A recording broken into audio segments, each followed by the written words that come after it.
Assalamualaikum warahmatullahi wabarakatuh. Di sini saya akan memaparkan hasil ujian akhir semester mata kuliah analisis data cuaca dan iklim.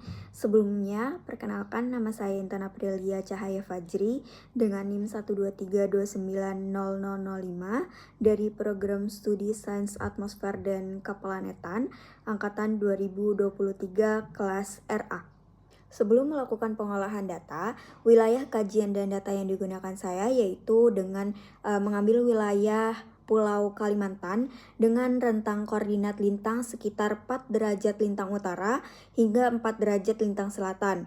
Dengan bujur 108 derajat bujur timur hingga 119 derajat bujur timur. Lalu data yang digunakan yang pertama itu ada data CIRPS Pulau Kalimantan dengan data curah hujan bulanan pada tahun 1981 sampai 2020 dalam bentuk file NC. Yang kedua ada data indeks iklim bulanan dengan memilih indeks iklim Nino 3.4, IOD, monsun, dan juga MGO. Lalu yang terakhir ada data aktivitas matahari berupa bintik matahari atau sunspot dan DST selama siklus 23 dan 24 pada Januari 1996 sampai Desember 2019 dengan resolusi data jam atau hourly pada situs OmniWeb. Pada soal pertama yaitu analisis spasial prinsipal komponen analis wilayah kajian dalam penelitian ini yaitu Pulau Kalimantan yang secara geografis terletak pada rentang lintang sekitar 4 derajat lintang utara hingga 4 derajat lintang selatan dan bujur 108 derajat bujur timur hingga 119 derajat bujur timur, sehingga mencakup wilayah yang berada di utara maupun selatan garis ekuator. Data yang digunakan ialah data CIRPS dalam bentuk file NC. Dengan melakukan analisis ini terhadap data grid tersebut, menganggap setiap grid sebagai satu variabel spasial, di mana kita perlu melakukan PCA di mana masing-masing grid dianggap sebagai satu variabel dan waktu sebagai observasi. Maka dari itu, kita perlu mengubah data time lat-long menjadi matriks 2 dimensi time space dengan flattened grid latitude dikali longitude ke 1 dimensi. Di mana dari berdasarkan script plot yang ditampilkan terlihat bahwa nilai eigen mengalami penurunan yang sangat tajam dari komponen pertama hingga komponen keempat, sehingga komponen keempat penurunan nilai eigen mulai melandai dan cenderung stabil hingga komponen berikutnya. Pola ini menunjukkan adanya titik siku atau elbow pada sekitar PC keempat yang menandakan bahwa sebagian besar variasi data telah dijelaskan oleh 4 komponen utama pertama.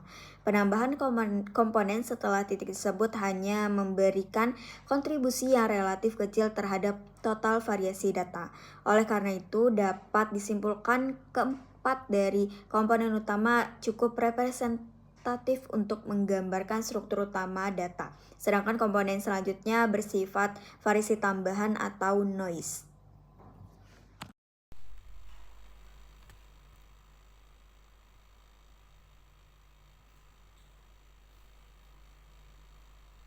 Selanjutnya, hasil mode utama peta spasial loading pattern dan grafik prinsipal komponen time series atau PC, di mana dari hasil analisis PCA terhadap data curah hujan bulanan di wilayah Pulau Kalimantan selama periode 1981 sampai 2020.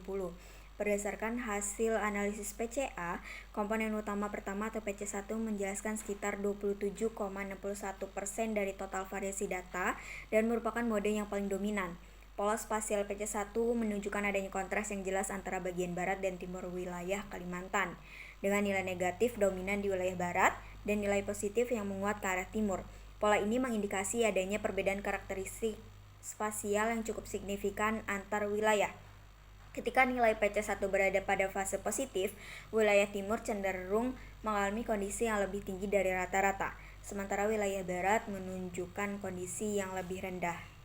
Pola temporal PC1 memperlihatkan fluktuasi dari waktu ke waktu tanpa kecenderungan tren yang jelas, yang menunjukkan bahwa variabilitas pada komponen ini kemungkinan dipengaruhi oleh dinamika atmosfer yang bersifat umum dan juga berubah-ubah. Selanjutnya, hasil mode utama peta spasial dari komponen utama kedua atau PC2 menjelaskan sekitar 14,36% dari total variasi data. Pola spasial PC2 memperlihatkan gradasi dari wilayah utara ke selatan dengan nilai negatif yang dominan di bagian utara dan nilai positif yang semakin kuat di bagian selatan Kalimantan. Pola ini menunjukkan adanya perbedaan kondisi spasial yang kemungkinan berkaitan dengan variasi regional, seperti perbedaan lintang atau pengaruh sistem sirkulasi atmosfer regional. Pola temporal pada PC2 bersifat fluktuatif dan relatif stabil yang mengindikasi bahwa variasi pada komponen ini terjadi secara berkelanjutan tanpa adanya siklus periodik yang kuat. Yang selanjutnya ada komponen utama ketiga atau PC3 yang menjelaskan sekitar 9% dari variasi total data, di mana pola spasial PC3 menunjukkan konsentrasi nilai positif yang kuat di bagian utara wilayah, sementara wilayah lainnya cenderung menunjukkan nilai yang lebih rendah atau berlawanan, di mana pola ini mengindikasi adanya pengaruh lokal yang lebih spesifik dan juga fokus pada wilayah tertentu. Dibandingkan dengan PC1 dan PC2, PC3 lebih merepresentasikan variabilitas skala menengah hingga lokal. Pola temporal PC3 menunjukkan fluktuasi yang relatif cepat dan tidak teratur, yang menandakan bahwa komponen ini kemungkinan dipengaruhi oleh gangguan regional atau proses lokal yang bersifat jangka pendek. Dan yang terakhir, komponen utama keempat atau PC4 menjelaskan sekitar 5,56% dari total variasi data. Pola spasial PC4 memperlihatkan struktur diagonal dari barat laut ke tenggara yang menunjukkan adanya pola transisi spasial yang lebih kompleks. Meskipun kontribusinya lebih kecil dibandingkan komponen sebelumnya, PC4 masih menunjukkan pola spasial yang jelas dan terorganisasi. Hal ini menandakan bahwa PC4 masih memiliki makna fisik dan tidak sekedar merepresentasikan noise.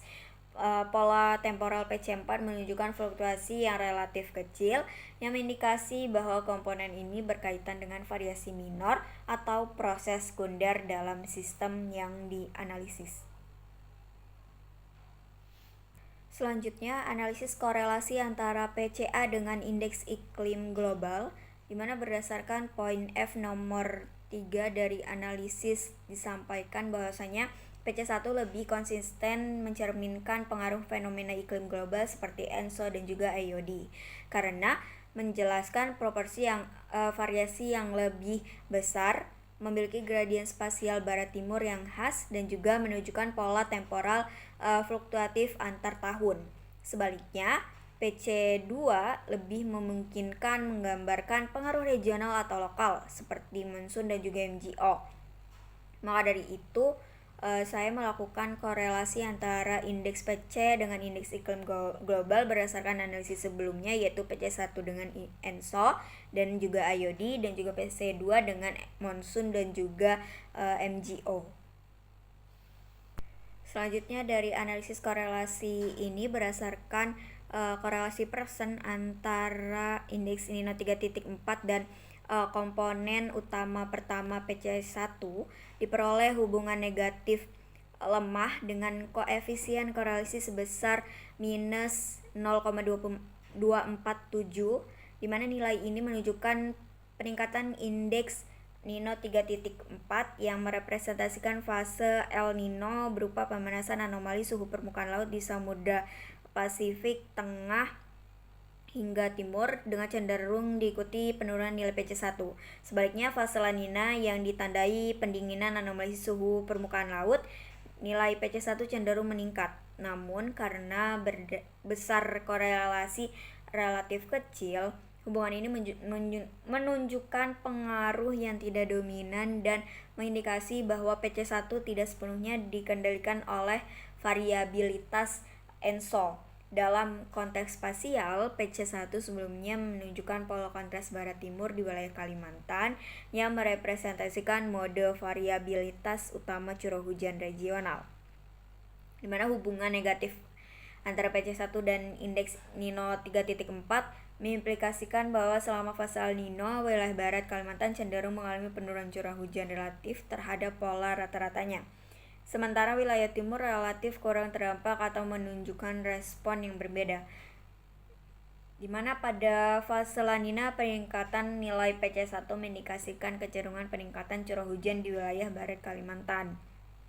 Meski demikian, lemahnya nilai korelasi menegaskan bahwa variabilitas curah hujan di Kalimantan tidak hanya dipengaruhi oleh ENSO, tetapi juga oleh faktor regional lain seperti monsoon Asia Australia, dinamika Median Julian Oscillation atau MJO, serta pengaruh lokal seperti topografi dan sirkulasi laut di perairan Indonesia. Oleh karena itu, PC1 lebih tepat diinterpretasikan sebagai hasil interaksi berbagai proses atmosfer oseanografi dengan ENSO, berperan sebagai salah satu faktor pengendali. Namun ini tuh bukan yang satu-satunya. Selanjutnya, berdasarkan hasil analisis korelasi persen antara indeks Indian Ocean Dipole atau IOD dan komponen utama pertama PC1 dari data curah hujan di wilayah Kalimantan pada periode 1981 sampai 2020, diperoleh nilai korelasi sebesar minus 0,181. Nilai ini menunjukkan adanya hubungan negatif yang lemah antara indeks IOD dan PC1.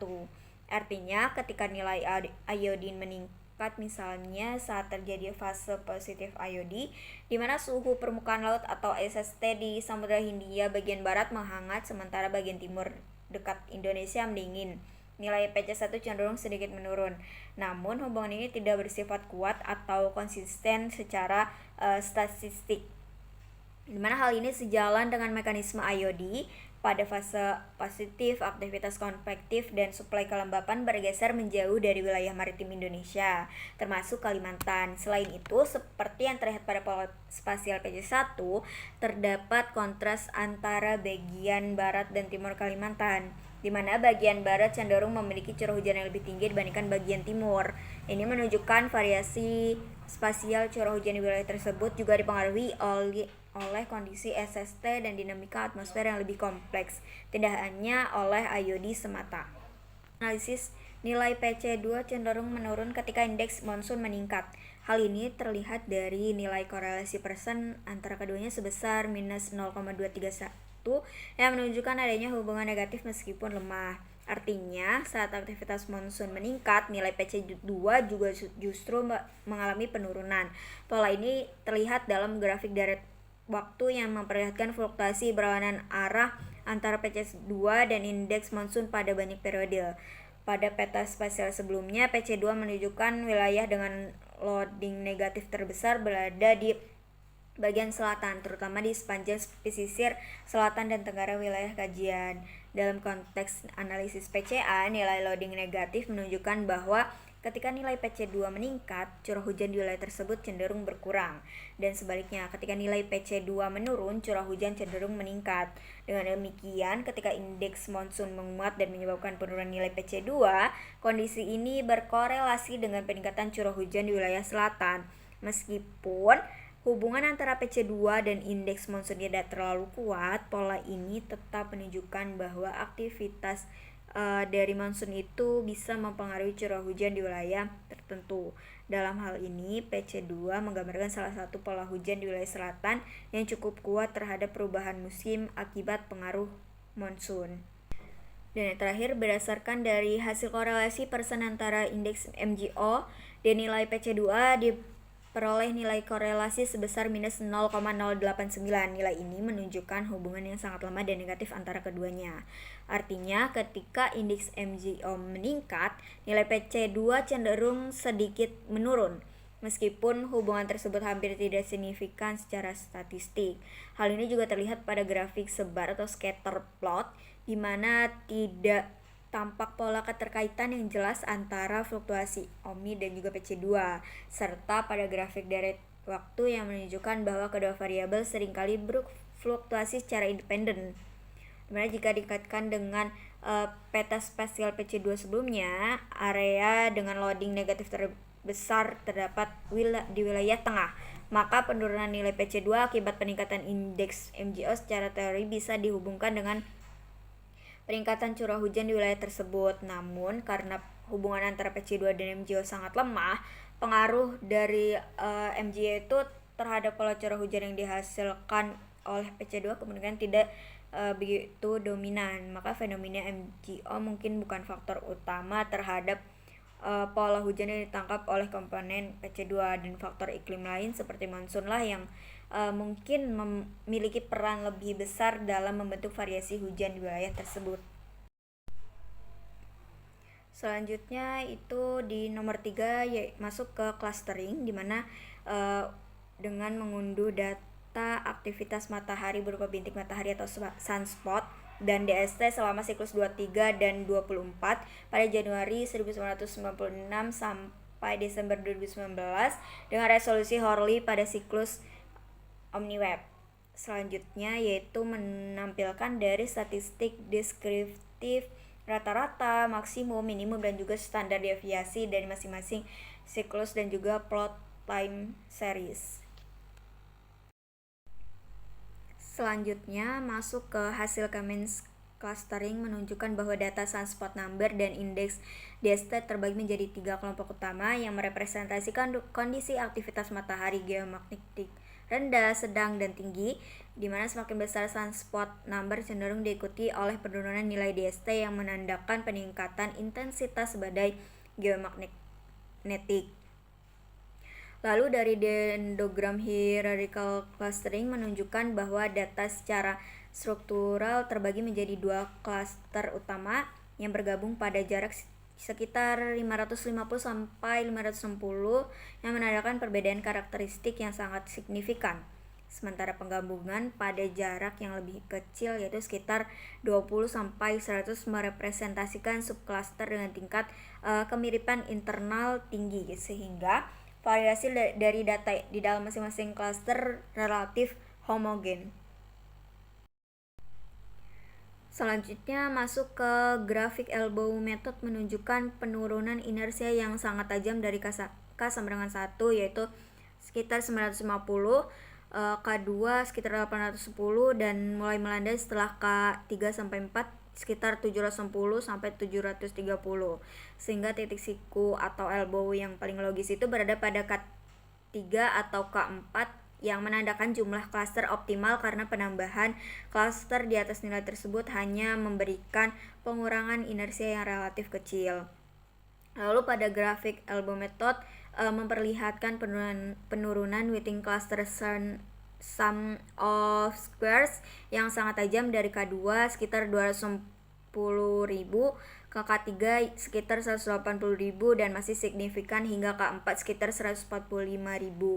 Kemudian penurunannya mulai melandai setelah K4 sampai 5 sekitar 120.000, sehingga titik siku atau elbow paling jelas berada pada K4 sebagai jumlah klaster optimal karena penambahan klaster di atas nilai tersebut hanya mengurangi WCSS secara relatif kecil. Selanjutnya masuk ke plot pola cluster pertama, di mana menunjukkan variasi musiman yang relatif moderat dengan amplitudo yang stabil sepanjang tahun. Pola ini mencerminkan kondisi sistem yang didominasi oleh variabilitas periodik tahunan dan dapat merepresentasikan keadaan latar atau baseline ketika pengaruh eksternal termasuk aktivitas matahari tidak dominan. Dengan kata lain, respons sistem berada dalam kondisi normal dan juga stabil. Pada pola plot cluster 2 memperlihatkan amplitudo variasi yang lebih besar dibandingkan klaster lainnya, terutama pada nilai maksimum dan minimum tahunan. Pola ini mengindikasikan sistem yang lebih sensitif terhadap forcing eksternal yang secara fisik dapat dikaitkan secara tidak langsung dengan peningkatan energi eksternal seperti variabilitas radiasi matahari. Namun hubungan ini bersifat indikatif dan tidak menunjukkan hubungan sebab akibat secara langsung. Lalu selanjutnya masuk ke plot pola cluster 3 ditandai oleh amplitudo yang lebih kecil dan fluktuasi yang lebih halus sepanjang tahun. Hal ini menunjukkan kondisi sistem yang relatif stabil dan kurang responsif terhadap perubahan eksternal, dimana secara fisik cluster ini dapat diasosiasikan dengan periode aktivitas eksternal yang lebih lemah, sehingga dinamika yang muncul lebih dipengaruhi oleh proses internal sistem. di mana perbedaan dari hasil pada setiap metode, yaitu dari metode Kemens clustering membedakan data dengan menekankan perbedaan besar kecil amplitudo variasi pada setiap cluster, sehingga kelompok yang terbentuk merepresentasikan tingkat intensitas respon yang berbeda meskipun memiliki pola musiman yang serupa. Sementara itu, hierarchical clustering mengelompokkan data berdasarkan kemiripan bentuk pola temporal, sehingga data dengan karakteristik fluktuasi yang mirip sepanjang waktu akan berada dalam cluster yang sama, meskipun amplitudonya tidak selalu sama.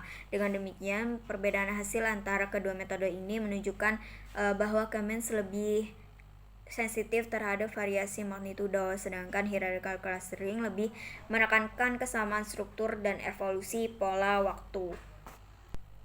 Masuk ke nomor 4, yaitu machine learning, di mana dari rata-rata spasial presipitasi bulanan di wilayah Kalimantan menunjukkan variabilitas yang cukup tinggi sepanjang periode pengamatan.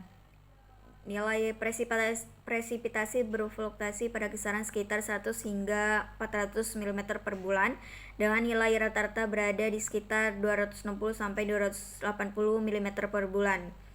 Fluktuasi ini mencerminkan pengaruh kuat variabilitas musiman dan dinamika atmosfer tropis, seperti pergerakan zona konvergensi intertropis, monsun Asia Australia, serta aktivitas konveksi lokal yang dominan di wilayah maritim Indonesia. Garis tren linear pada grafik menunjukkan kecenderungan yang relatif datar hingga sedikit meningkat, yang mengindikasikan bahwa secara keseluruhan tidak terdapat perubahan jangka panjang yang sangat signifikan pada rata-rata curah hujan bulanan Kalimantan selama periode pengamatan. Namun demikian, kemunculan beberapa puncak presipitasi yang tinggi mengindikasikan adanya kejadian hujan ekstrim yang berpotensi berkaitan dengan fenomena iklim skala besar seperti El Nino, Southern Oscillation atau ENSO, atau Madden-Julian Oscillation atau MJO. Secara spasial temporal, nilai rata-rata presipitasi ini merepresentasikan kondisi hidrometeorologis Kalimantan yang dominan oleh iklim tropis basah dengan suplai uap air yang melimpah sepanjang tahun. Oleh karena itu, meskipun tren jangka panjang tidak menunjukkan perubahan drastis, variabilitas bulanan yang tinggi tetap menjadi faktor penting dalam analisis risiko hidrometeorologi, terutama terkait potensi banjir dan juga kejadian hujan ekstrim di wilayah Kalimantan. Lalu selanjutnya pada grafik aktual versus prediksi atau training dan testing menunjukkan bahwa model mampu merepresentasikan pola variasi konsentrasi PM2.5 dengan cukup baik, terutama pada data training. Hal ini terlihat dari garis prediksi pada data training yang mengikuti pola naik turun nilai aktual secara konsisten, termasuk saat terjadi puncak dan lembah konsentrasi. Kedekatan antara kurva aktual dan prediksi pada fase training mengindikasikan bahwa model berhasil mempelajari hubungan nonlinear antara variabel prediktor dan konsentrasi. Pada data testing, model masih mampu menangkap tren umum dan pola musiman. Meskipun terlihat adanya deviasi yang lebih besar dibandingkan data training, beberapa nilai ekstrim pada data aktual cenderung direduksi atau underestimate oleh model, yang merupakan karakteristik umum model regresi berbasis ensemble seperti random forest ketika menghadapi kejadian ekstrim. Hal ini menunjukkan bahwa model lebih optimal dalam memprediksi kondisi normal hingga menengah dibandingkan kondisi ekstrim, di mana dari perbedaan performa antara data training dan juga testing mengindikasikan adanya generalisasi yang cukup baik tanpa tanda overfitting yang signifikan, karena pola prediksi pada data uji masih mengikuti dinamika aktual. Namun demikian, penyimpangan pada beberapa periode testing menunjukkan bahwa masih terdapat faktor-faktor fisik atau dinamika atmosfer yang belum sepenuhnya tertangkap oleh variabel prediktor yang digunakan, seperti kejadian kebakaran hutan, transport aerosol jarak jauh, atau kondisi meteorologi ekstrim. Secara keseluruhan, grafik ini menegaskan bahwa model memiliki performa yang reliable dalam membedakan variasi temporal, khususnya analisis tren dan prediksi kondisi rata-rata. Namun perlu pengembangan lebih lanjut, misal dengan penambahan variabel meteorologi atau pendekatan extreme event modeling untuk meningkatkan akurasi pada kejadian ekstrim. Sekian pemaparan yang bisa saya sampaikan, kurang lebihnya mohon dimaafkan. Wassalamualaikum warahmatullahi wabarakatuh.